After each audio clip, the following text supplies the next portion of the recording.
Well, one local church group is banding together to help families impacted by the recent hurricane.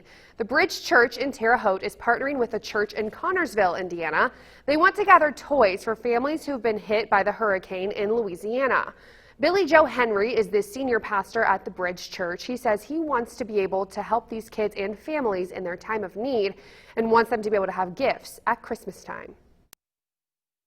What has happened with Louisiana, all those places, they're going to be going months without electricity. There are so many things that the parents need to really be concerned about at this time. The last thing they really need to be concerned about is getting toys for their kids for Christmas.